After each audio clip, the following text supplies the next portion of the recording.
Hello, I'm Anita, and this is Care Experts, brought to you by CareCredit. With the CareCredit credit card, you can get the dental work you want or need now.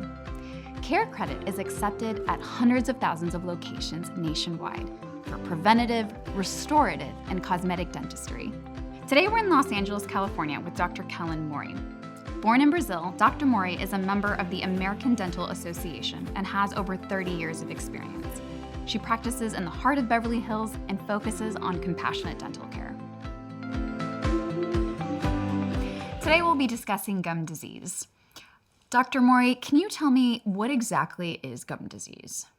Gum disease is an infection of the tissue around your tooth. It's a bacteria infection, also known as periodontal disease. Okay. So when you have a lot of bacteria that surrounds your tooth, it becomes inflamed. So that can be caused by, a lot of things, but mostly when you don't brush or floss your teeth well.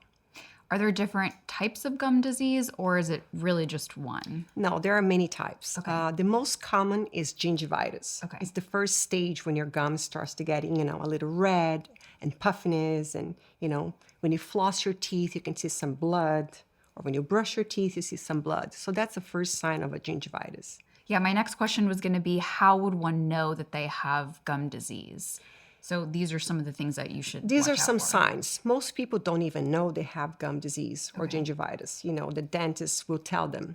But the sign could be also bad breath. Okay. Maybe your partner is saying, I smell something strange here. So that could be a sign of gingivitis. Is it painful? Would you be experiencing any kind of discomfort in your mouth? No, it's not painful. Gingivitis, doesn't cause any pain. So that's why most people have it and they don't know.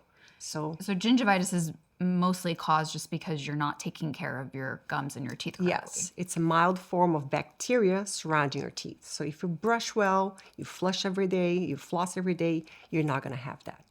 So are there any other things that people can do to prevent this? I know you just mentioned, obviously, the basic oral care, but are there foods that are better for you or other things you can do just to prevent this? Well, we always say, eat a lot of raw vegetables, carrots and apple, anything that can be chewy and kind of clean your mouth.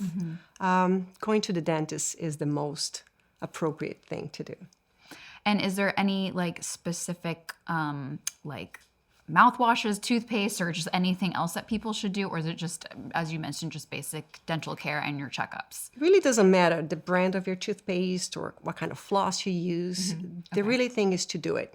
If you brush your teeth twice a day, if you floss your teeth every night, you go to your dentist, every 6 months, you're not going to have that problem.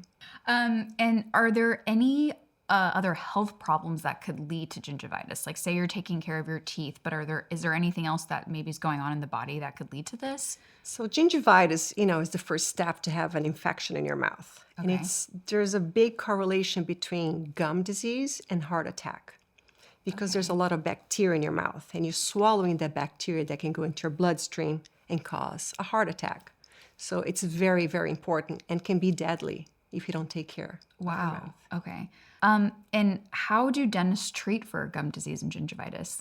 If it's mild, a deep cleaning can take care of that. But if you neglect it so much that you have this deep pocketing that not even a regular cleaning can get to that, you need surgery. You need a periosurgery where, it's going to be more involved. It's going to be more painful. They have to kind of open your gum. They have to suture your gum. So you don't want to get to that stage. You want to take care of your teeth and your gums before it gets to that point. So are there specific foods or lifestyle habits that one should avoid that might help prevent gum disease? Yes, there are many ways that you can prevent gum disease. First of all, it's your lifestyle. You don't want to go to bed snacking or eating like at midnight, a little candy here. That's the worst you can do for your teeth. Eating in bed after you brush your teeth and floss. Because at night, you don't have a lot of saliva in your mouth, and the bacteria takes advantage of that. So I would say stay away from sugar, anything candy, anything processed, drinks. A lot of drinks these days, they have a lot of sugar. They're energetic, but it have a lot of sugar. So you should be taking care of your health, not only for your gums, but also, your whole body. And what about like smoking, drinking? Are these all things that maybe other habits that can prevent just like bacteria in the mouth? Yes, I mean, smoking, when you smoke, there's a lot of, gram-negative bacteria in your mouth, and also drinking keeps your mouth dry.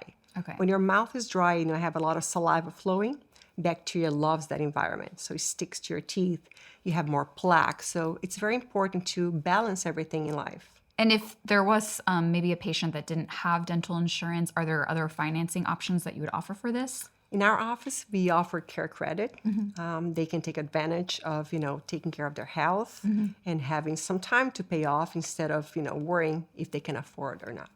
Now, Dr. Mori, is there a memory or a story, something that stood out to you in your career over the years that you would like to share with us? There is one woman that I helped. She was actually abused by her fiancé, who kind of hit her in the face. Wow.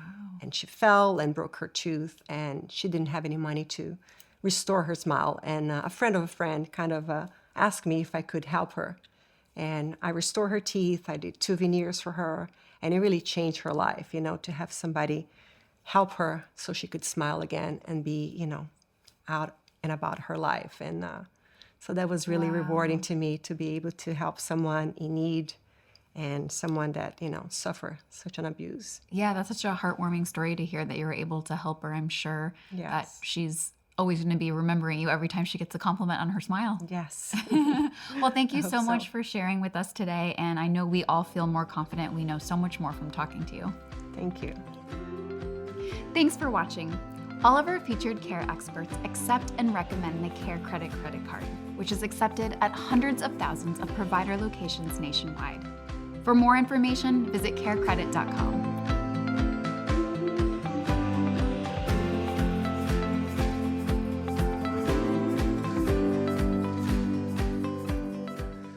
Thanks for joining us on Care Experts with CareCredit. If you enjoyed this episode, please subscribe and share with friends and family. And stay tuned for new episodes every week.